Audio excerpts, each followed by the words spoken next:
Hi, Mike. It's so nice to see you again, and thank you so much for taking the time to talk to me again. You as well. It's always a Yeah. pleasure. Yeah, so I know we've always spoke about social media. I know we're speaking a little about social media today. Something I know that I hear from you and from your team a lot is the sort of this push to have advisors on all social media platforms, not just one. I was hoping you could sort of kick us off today by talking about why you think advisors do need to be on all social media platforms.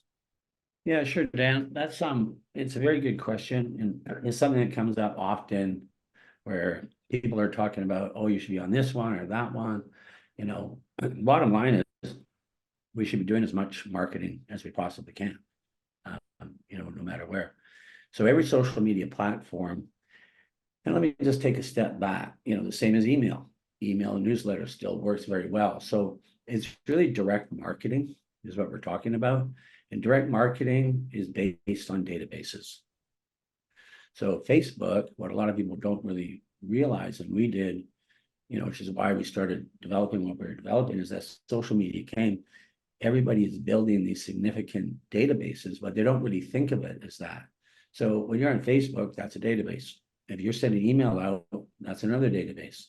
If you're on Instagram, it's another database, TikTok, et cetera, et cetera, et cetera. So, basically, the more databases you're on, the bigger overall database you have.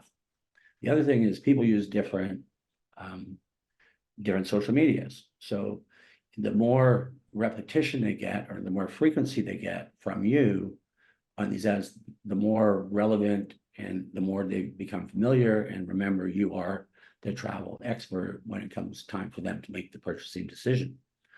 So, but digging in a little bit further, if you were to prioritize, which ones are you going to be on? The first thing you got to look at is kind of like fish where the fish are. So not all social media cater to the same audiences. So for instance, TikTok is very interesting. I mean, what's going to happen with TikTok with the laws that just changed, right? Based on the ownership of the company. So that's kind of almost a moot point. But if you look at all of them and you dig into the data and you look at the demographics and psychographics of the users, Facebook is by far the biggest of all of them and has the most types of customers that are purchasing travel vacations today. So, and that's kind of happened where our kids or whatever kind of started on Facebook and then gravitated and moved to other social medias. Well, as they were moving out, parents and grandparents were getting onto that social media, and there's more of them, more baby boomers on Facebook than all the other social medias combined. So, but again, I'm not saying just do Facebook. LinkedIn is a different audience as well. So for selling incentive travel, Instagram is a different form, and that's kind of more pictures, and this is where AI kicks in and things like that. But at the end of the day, if you want to be on a whole bunch of social media platforms, it's a lot to learn for an individual.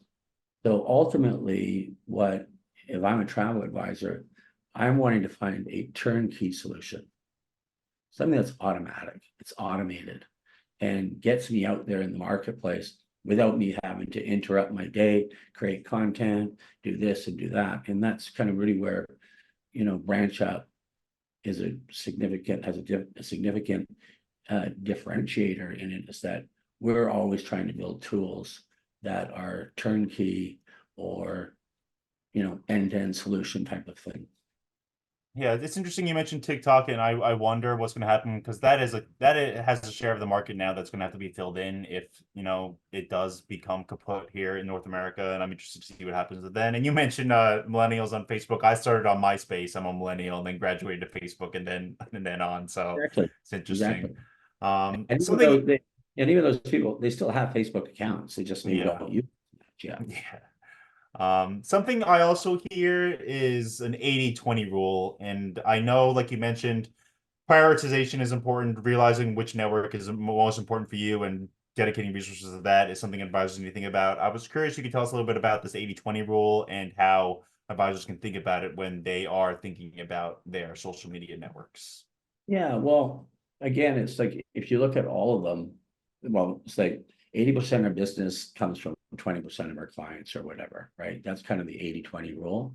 Okay. Or, 80% of the overall travel sales come from 20% of the advisors, which are kind of full-time versus perhaps a part-time, advisor. And so if you kind of extrapolate that into social media, well, kind of along the 80-20 rule, the majority of the fish that we're trying to catch are on Facebook first, kind of LinkedIn second. So, 80, it's kind of a flip there, but 80% of the business is coming off of 20% of the social media platforms. And that being, Facebook is 20% of all the platforms. We say there's 5, but most of the customers that are buying the types of travel products that we are selling are on that platform. Yeah, I'm curious, and I know this is sort of a different kind of question, but do you think Facebook is such a powerful force for travel because of who's on the platform, or do you think it's because of how the platform interacts with its users? Because Facebook does seem like a safer platform for purchasing things and for, getting that face-to-face interaction as compared to something like TikTok or even like X or Twitter. Facebook seems to have a sense that it's the better place to be. Yeah, well, all things are not created equal. We use this term social media, and then you take the different social media platforms. Well, if you do your research, like I said earlier, you really dig in. There's an elephant in the room, and it's Facebook. Particularly for what we're trying to do. Now, again, that's why we started with Facebook and LinkedIn. We're about to launch Instagram and Reels and AI all tied into that, where, an advisor can, through our tool, pick a destination and pick a topic, hit go, and it'll create a personalized, AI content created summary of the destination and pick a matching photo, and boom, out it goes. Now that would hit Facebook. That same thing can go on LinkedIn and on Instagram, and on other social media. So that's kind of where we're going, is slowly, and we're content creators, right? I mean, that's what we do in turnkey solution. So that's kind of where it's going. And it just, basically an advisor, and I'm not really trying to blow our own horn too much, but as an advisor, I want to be selling. Yeah. That's where I make my money, not spending time doing admin or not spending time, creating things. If there's a tool out there, like social media is a tool, no one's building a social media platform. You have to put content on it. But if somebody's creating that content that is supplier approved and paid by the supplier, that's the shortest path. So it's a matter of just, learning the system and learning how to use it to make your job easier. And then last one, Mike, and I know this is something advisors think about a lot too. How much is too much communication on social media at a certain point? I know advisors battle this in their head. They're reaching out to their clients on email marketing, like you mentioned, on social media, on Facebook, on in real life too. I know consistency is very important, but could you give me a sense of how your research reflects about when too much communication is too much communication? There's no such thing as too much communication. Okay. It's really that simple. If you dig into it, there's a rule of 28, which says that the average consumer needs to see something 4 times before they react to it. And if you think about it, okay, let's say you see something, oh, that's interesting. Next time you see it, go, oh, that's really interesting. Maybe I'll earmark that. The next time, you might do, and 4th time you're going to react.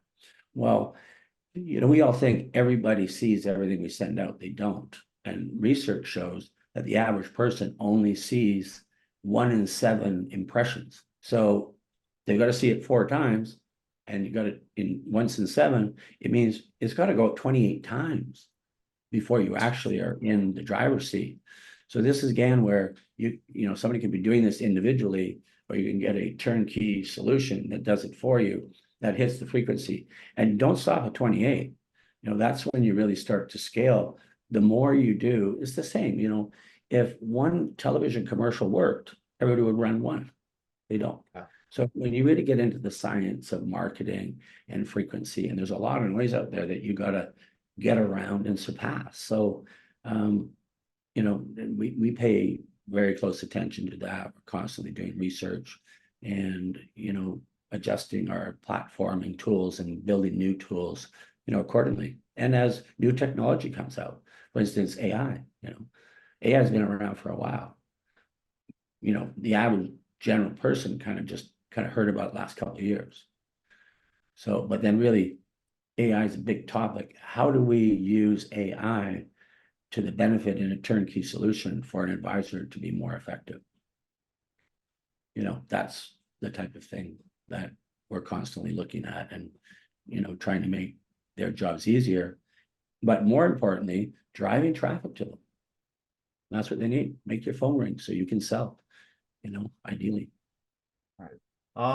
Anything else you want? Anything else you want to add, Mike, for advisors to know, whether they're a branch of users or non-users just yet? Before we wrap up. You know, it's always about, I guess, really, you know, at a very high level, is about making a profit at the end of the day, whether we like it or not. Because if you don't make a profit, we're out of business. And the only way I've ever known to make a profit is to when revenue exceeds expenses, and the only way to make a revenue is to make a sale. And the only way to make a sale I've ever figured out is to do marketing.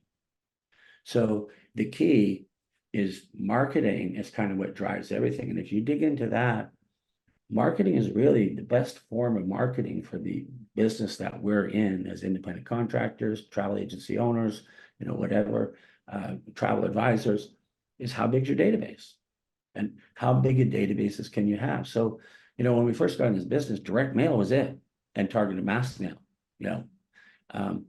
Then all of a sudden, you know, you get to email and email's it. Email is still very, very effective. Now, social media, every one of these social medias is just a database.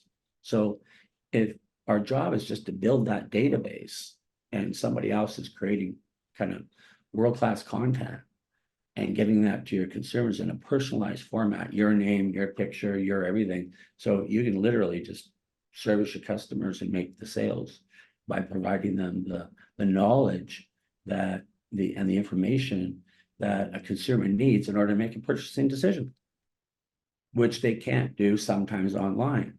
And in particular, it's a complicated travel product. This is why travel advisors will never go out of business.